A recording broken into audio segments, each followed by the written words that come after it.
Jesus estava do lado de fora. Eis que eu estou à porta e bato. Nós ainda vamos chegar lá. Então isso mostra para nós, para os irmãos, que a incredulidade, o pecado, faz com que as pessoas percam a comunhão com Deus. E eu estou falando de cristãos. Cristãos. É claro que nós temos uma ideia calvinista de que uma vez salvo, salvo para sempre, e que os eleitos não perdem a salvação. Não é verdade. Isso não tem confirmação bíblica, e nós sabemos que a própria Bíblia nos incentiva a vigiar, a perseverar, para nós não negarmos ao Senhor. E isso é bíblico, isso está na palavra de Deus. Então é muito importante que os irmãos compreendam essa realidade e procurem viver. Ora, Paulo disse em 1 Coríntios 10 que Israel, Deus fez a promessa para Israel. Deus fez a promessa para Israel de entrar na terra, e Deus cumpriu a promessa. Só que a permanência na terra dependia da obediência, do compromisso, que eles não tiveram. Aí a Bíblia diz: por isso eles foram sepultados no deserto. E todos conheciam a palavra de Deus, todos estavam no pacto da aliança, todos conheciam a Torá, conheciam a lei, os mandamentos, mas não valorizaram. Então é muito importante isso. Nós temos na Bíblia a responsabilidade pessoal, tanto no Velho como no Novo Testamento. Então muito cuidado. Existem expressões que as pessoas fazem de modo errado ou interpretam de modo errado porque desconhecem a verdade de como a Bíblia ela está sendo relatada, né? Então essa igreja ela não tinha perseguição. Nós falamos no culto passado, ela não tinha perseguição, ela não tinha problema, ela era rica, ela era poderosa, mas Jesus estava do lado de fora. Então nós temos que ter todo o cuidado. Por quê? Porque essa ideia da igreja se voltar mais para o que é material, mais para o que é comum, pode fazer com que ela perca o alvo da comunhão com Deus. Na lição de domingo agora, nós vamos falar sobre o céu. E eu falo nessa lição, em especial no livro de apoio, que os cristãos na atualidade estão perdendo o gosto pelo céu, porque estão sendo muito materialistas, estão sendo presos às coisas desta vida, de modo que estão presos nas questões desta terra, né? E nós vamos começar, vamos lá, colocando aí o texto, só para a gente analisar.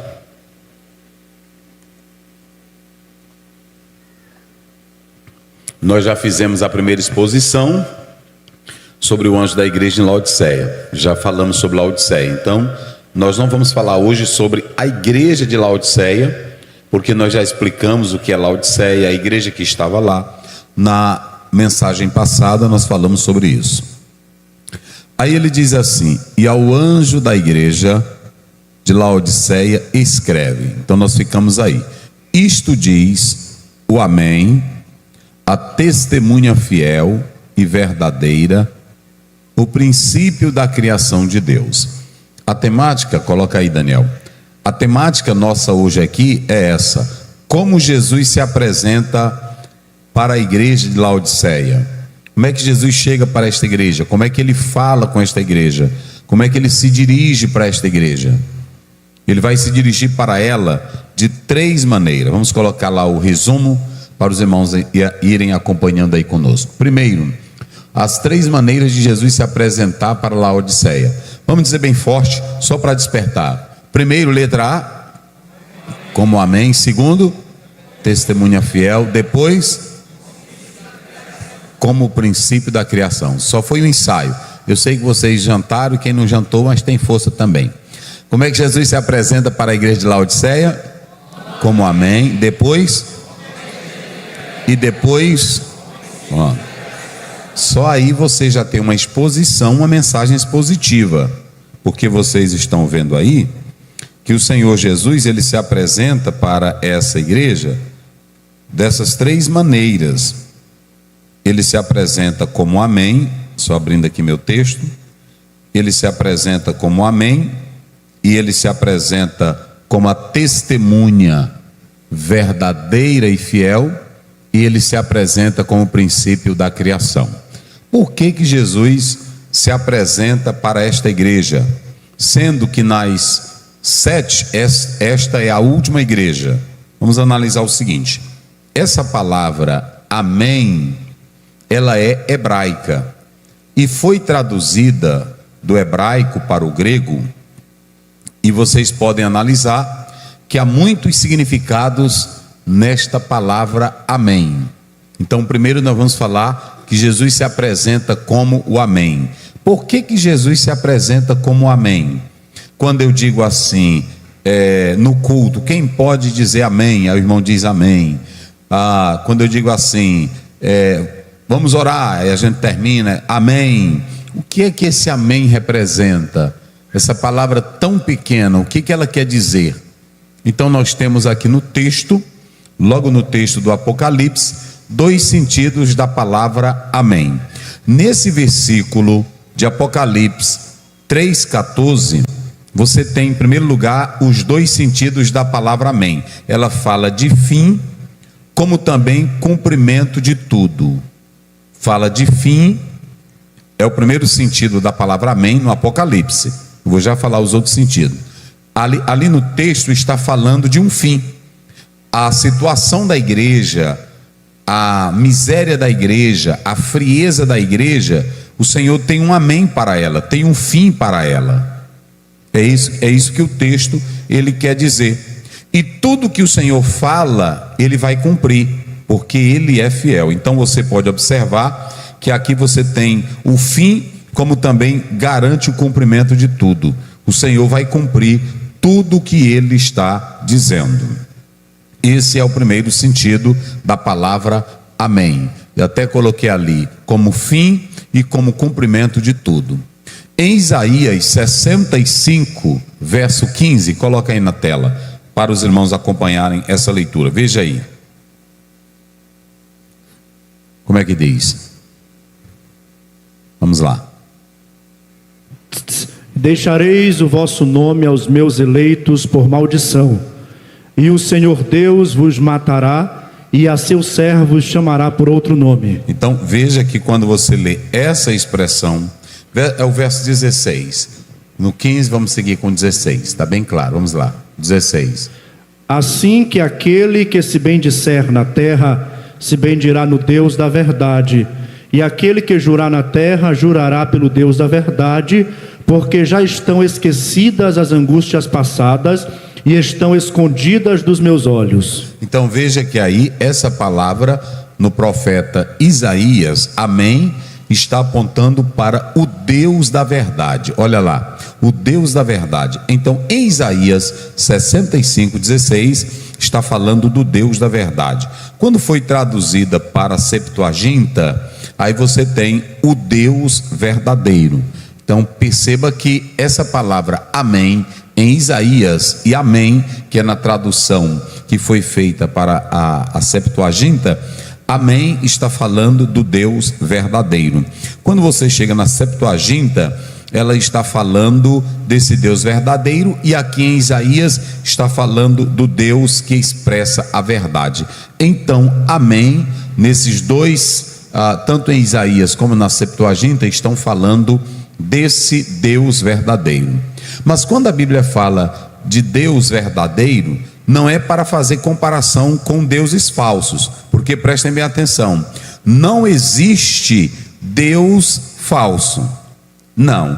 O que existe é uma fabricação do homem através de pau, de madeira, dizendo que é Deus, mas só existe um Deus. Não existe outro Deus, não existe nenhum outro Deus, nem embaixo na terra, nem em cima da terra, nem nos céus, fora do nosso Deus. Então, quando a Bíblia fala do Deus verdadeiro, não é fazendo comparação de Deus, um contraste do Deus verdadeiro com Deus falso, não. Quando a Bíblia diz que Deus é verdadeiro, está falando da essência de Deus, está falando do ser de Deus. Ele é verdadeiro, é pela natureza dele. Ele é verdadeiro, é porque ele é na essência.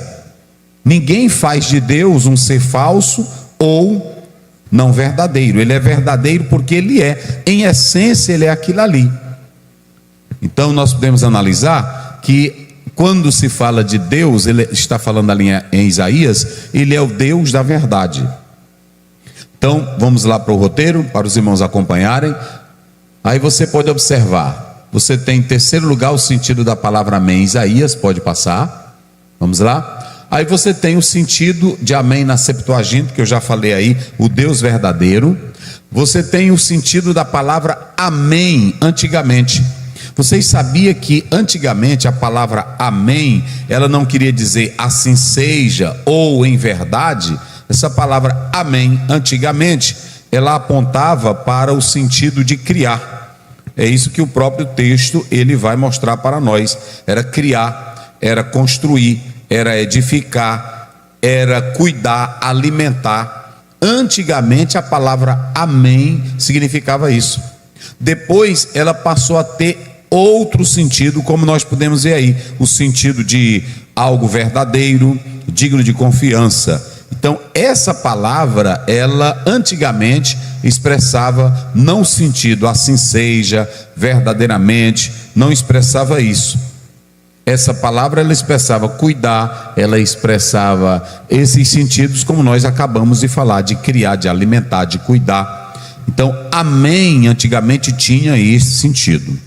Quando você vem para o hebraico, essa expressão que aparece aí no hebraico, ela vem como um advérbio, que na verdade diz verdadeiramente, amém, assim seja. Esse era o sentido originário da palavra hebraica. Vamos ver aí Deuteronômio 27:15, só para a gente confirmar. Amém. Vamos lá. Deuteronômio 27:15. Coloca aí na tela. Como é que diz? Maldito o homem que fizer imagem de escultura ou de fundição, abominação ao Senhor, obra da mão do artífice, e a puser em um lugar escondido. E todo o povo respondendo dirá amém. Está vendo? Então, e todo o povo dirá amém. Era confirmando aquilo que estava sendo dito. Por isso que é muito importante a gente compreender. Às vezes tem irmão que está no culto, ele diz amém, não sabe nem por que ele está dizendo amém.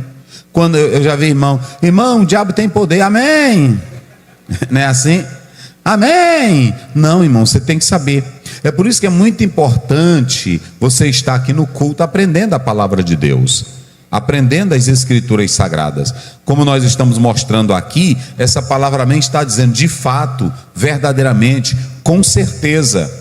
Então no hebraico a ideia que se tem desse amém como advérbio é que é assim seja, amém, verdadeiramente.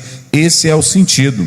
No grego nós temos aí essa partícula, era uma partícula asseverativa, poderíamos dizer assim. Era uma partícula que dizia verdadeiramente. Jesus fez muito uso dessa partícula com esse sentido. Mateus 5,18, coloca aí, vamos lá, por favor. Mateus capítulo 5, verso 18, vamos lá. Porque em verdade vos digo que até que o céu e a terra passem, nenhum jota ou um tio jamais passará da lei, sem que tudo seja cumprido. João 1,51, veja ali, ó.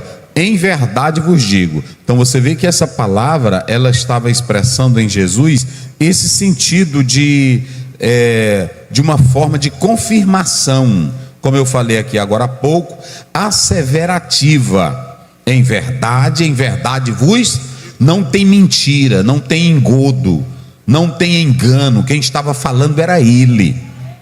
Olha, irmão, se o crente acreditar no que a Bíblia diz, ele toma posse das bênçãos. Se o crente acreditar no que a palavra fala, ele vive sem titubear, ele vive sem vacilar. O maior problema nosso é que nós não vivemos crendo realmente na Bíblia. Na Bíblia, como ela é. Então nós temos que entender isso. Vamos lá, 1,51. Olha aí. E disse-lhe: na verdade vos digo que daqui em diante vereis o céu aberto e os anjos de Deus subindo e descendo sobre o Filho do Homem. A mesma coisa que Deus fez com Jacó, o Senhor Jesus está dizendo agora para um homem. Eu estou dizendo, na verdade, assim seja, sem dúvida. Se você crê em mim, você vai ver o céu aberto. Irmãos, olhe para cá. O Senhor não tem céu aberto, né, no fim de semana para nós, não. Esses cultos que o pessoal faz, semana do avivamento, semana profética, irmão, para mim toda semana e todo dia é de avivamento, porque Jesus está em mim. Toda semana é profética, porque eu vivo essa profecia aqui, ó. 24 horas, Jesus está dizendo na Bíblia que ele vai voltar. Jesus está dizendo que tem poder quem busca. Jesus está dizendo para vigiar. É só promessa para nós. Então agora quem não tem isso aqui, aí fica, Jesus está dizendo em verdade vos digo. Então esse amém, vamos lá, esse amém, ele fala disso, vamos voltar para lá. Então você tem a severidade, Jesus confirmando. Bota lá, Daniel, por favor. Vamos seguindo aqui a nossa análise, só do amém. Aí você tem o amém em relação às palavras de Jesus, que ele dizia em verdade vos digo, e acabou-se a conversa. E também na forma litúrgica, quando você vem para a forma litúrgica, aí você tem essa palavra amém, que quer dizer assim seja. Vamos lá, 1 Coríntios 14:16, o amém na forma litúrgica. 1 Coríntios 14:16, coloca aí. De outra maneira, se tu bendisseres com o Espírito, como dirá o que ocupa o lugar de indouto, o amém sobre a tua ação de graças, visto que não sabes o que dizes. Está vendo aí agora o que eu estou dizendo? Está aí na Bíblia. Então você tem que saber porque que você diz amém. E o amém no culto, quando o irmão diz amém, não é só por isso que você nunca deve brincar nas coisas de Deus na igreja. Tem irmão que brinca com aleluia, brinca com glória a Deus, brinca com língua estranha. Olha o que Paulo está dizendo. Isso aqui é muito sério, gente. E Jesus se apresenta como o amém. Por que ele se apresenta como amém? Eu vou já falar isso. Então quando você diz Deus está aqui, o pastor pregando, aí o irmão diz amém, você está dizendo é a pura verdade, pastor. Não é assim? Irmão, vamos ler a palavra de Deus. Quando termina de ler, por exemplo, o Salmo 125, aí você termina de ler. Quando termina de ler, o irmão diz amém, Jesus. Você está dizendo tudo que está aí é verdade. É assim. Mas aí se você não souber, tem irmão que diz amém. Tem irmão que anda até com brincadeira. Tem deles que ficam glória a Deus. Não, você tem que saber. A forma litúrgica do amém é que você está confirmando tudo no culto, que aquilo que está sendo dito é a verdade da palavra de Deus. Isso aqui é muito sério, irmão. Então nós temos que levar isso em consideração. Gálatas 6,18, ainda na forma litúrgica.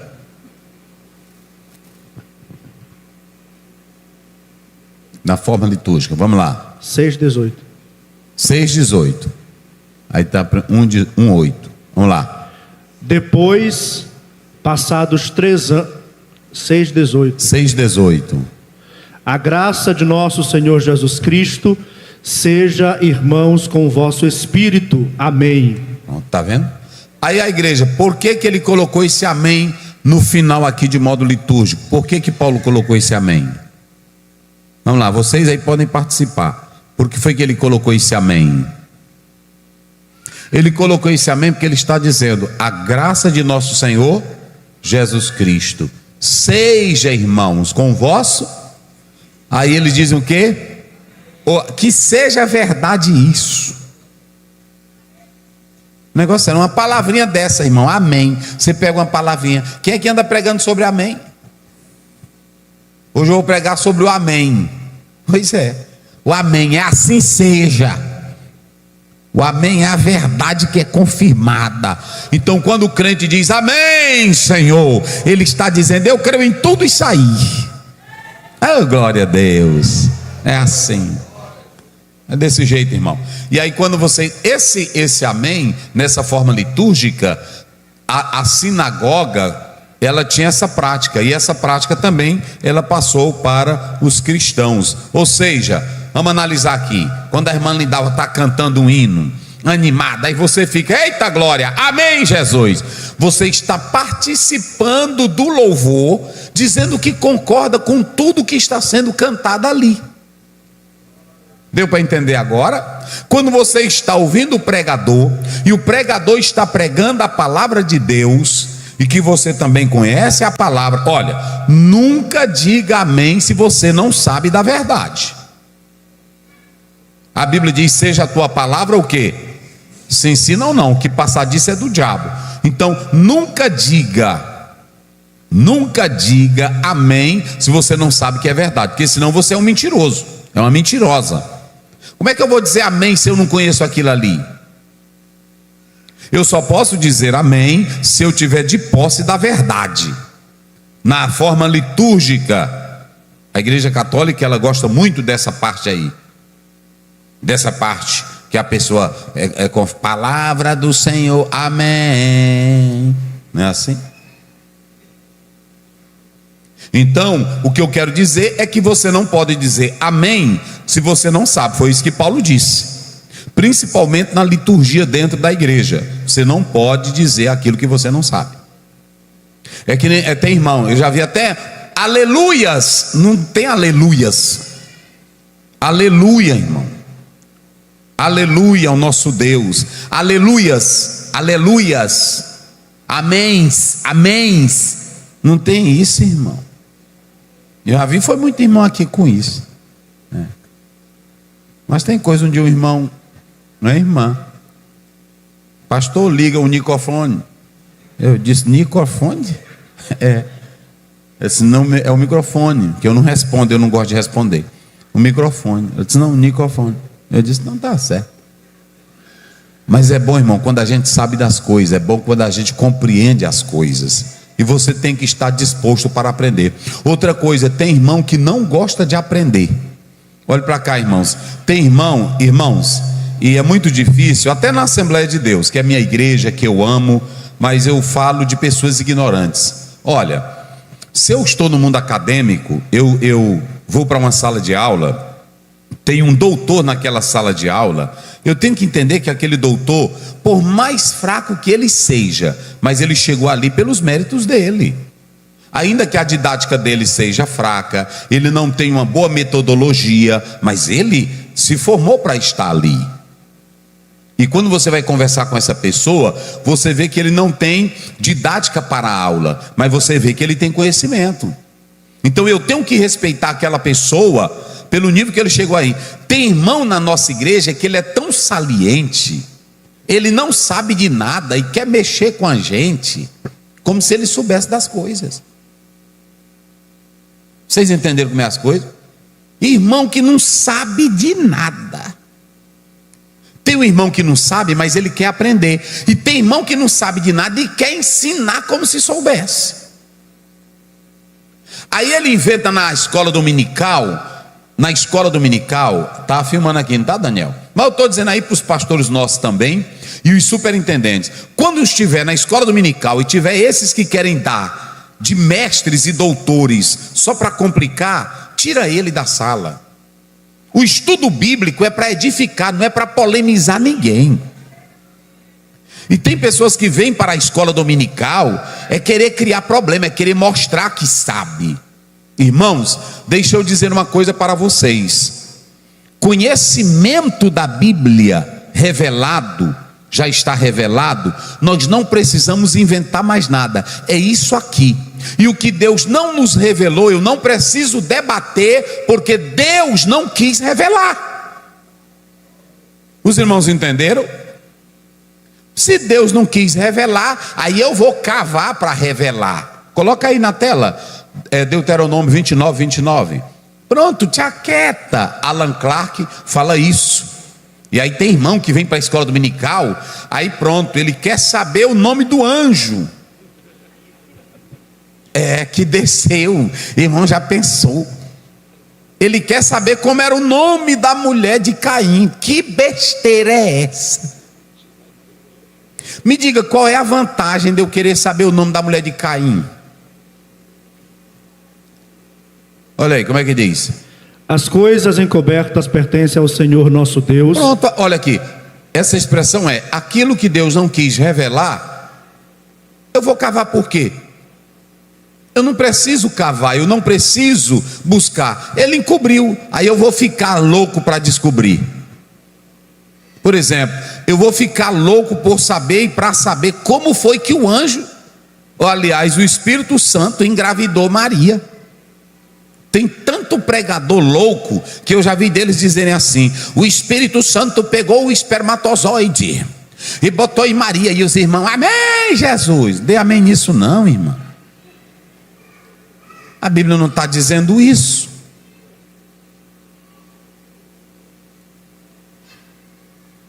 Pronto, as coisas reveladas pertencem ao Senhor nosso Deus. As encobertas pertencem ao Senhor nosso Deus, e as reveladas A nós. aquilo que Ele nos revelou. Pronto, o que é que Ele nos revelou? Descerá sobre ti o Espírito Santo, e a sombra do Altíssimo te envolverá. Eu li um teólogo que diz: se Jesus quisesse, se Deus quisesse fazer Maria, ouçam bem o que ele diz, se Deus quisesse fazer nascer Jesus com a participação de um homem puro sem pecado,